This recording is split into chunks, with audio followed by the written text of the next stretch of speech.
और कमाल देखिए, इस देश ने बुद्ध को ही मिटा दिया। आज से करीब 2500 साल पहले इस धरती पर बुद्ध का जन्म हुआ था। बुद्ध का पूरा जीवन लोगों को जागृत करने में चला गया। लोगों को जगाने का जितना अथक प्रयास बुद्ध ने किया, ना उनके पहले किसी ने किया था, ना उनके बाद किसी ने किया। बुद्ध एक ही तो बगावती पुरुष। भारत में अगर कोई नमक है तो बुद्ध के कारण, कहीं कोई स्वाद है तो बुद्ध के कारण, वरना भारत तो बेस्वाद होता। आज भारत में बुद्ध को मानने वाले लोग कहां हैं? जिस इंसान से इस देश की पहचान है, इस देश का अस्तित्व बुद्ध से है, उनको ही भारत ने भुला दिया। बड़ा अजीब देश है, शर्म भी नहीं आती खुद को विश्व गुरु और महान कहने में। बुद्ध का नाश किया मुस्लिम आक्रामकताओं ने और हिंदू समाज ने। ब्राह्मण उस समय पशु हत्या कर रहे थे धर्म के नाम पर, उनको बुद्ध ने विरोध किया, तब ब्राह्मणों को सब छोड़ना पड़ा और आज वो ही लोग गौरक्षक बनकर घूम रहे हैं। बुद्ध का सारा जीवन लोगों को जगाने में चला गया।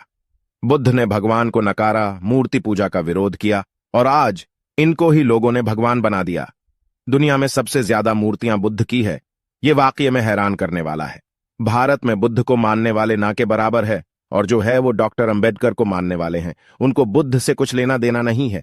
इस देश के सनातनी लोगों को बुद्ध नहीं चाहिए, और जो बुद्धिस्ट है उनको बुद्ध ही पता नहीं है। ये बड़ी हैरानी की बात मालूम पड़ती है। बुद्ध ने लोगों से यही कहा कि वेद कोई ईश्वरीय शास्त्र नहीं है, कोई शास्त्र ईश्वरीय नहीं है, सब इंसानों ने लिखे हैं।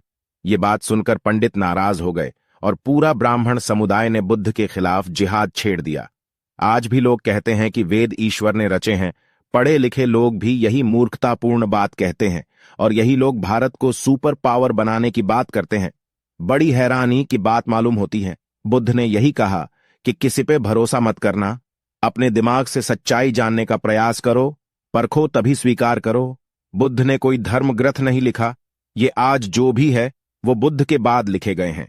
भारतीय समाज एक मूर्ख समाज रहा है, जिसने सत्य को नहीं चाहा। बुद्ध पुरुषों को इस देश में नहीं माना जाता, यही इस देश की पहचान है।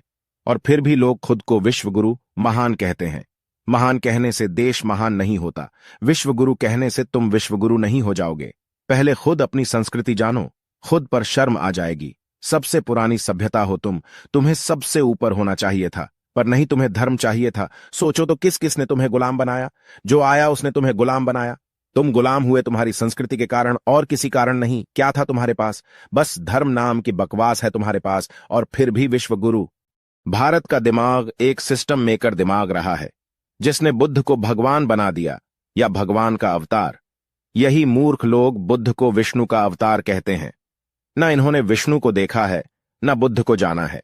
और बुद्ध कोई नाम नहीं है, बुद्ध उसे कहा जाता है जो तार्किक बुद्धि के परे हो जाता है, जो अपने आप को जान लेता है, जो खुद पर विजय प्राप्त कर नई क्रांति करे, वो ही बुद्ध है।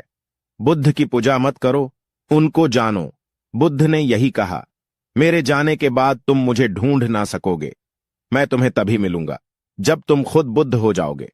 बुद्ध यही कहा करते थे कि मानो मत, पहले जानो। भगवान मानने के नहीं जानने की चीज है। जिसे जाना ही नहीं उसे मानना तो मूर्खता होगी। कोई भगवान नहीं है, जो है वो ही सत्य है। बुद्ध को इस देश ने मिटाना चाहा, पर ना मिटा सका। कोई महान अशोक के रूप में बुद्ध को सत्य ने कायम रखा। उनके बाद बुद्ध को महामानव डॉक्टर अंबेडकर ने पुण्य स्थापित किया, और अब बुद्ध को कोई मिटा नहीं सकता। बाबा साहेब का ये प्रयास बुद्ध को फिर से लोगों के जीवन में लाना था, इसलिए उन्होंने 1956 को फिर से बुद्ध को अपनाया और संविधान के रूप में, तिरंगे के रूप में बुद्ध को उनको स्थान दिया। आज ये देश फिर से बुद्ध की पहचान लेके ही चल रहा है। यही सत्य की पावर होती है। सत्य को छुपाया जरूर जाता है, पर मिटाना संभव नहीं। आपको हमारा ये वीडियो कैसा लगा जरूर बताना, और ऐसी ही अमेजिंग वीडियो के लिए हमारे चैनल को सब्सक्राइब जरूर कीजिए। धन्यवाद।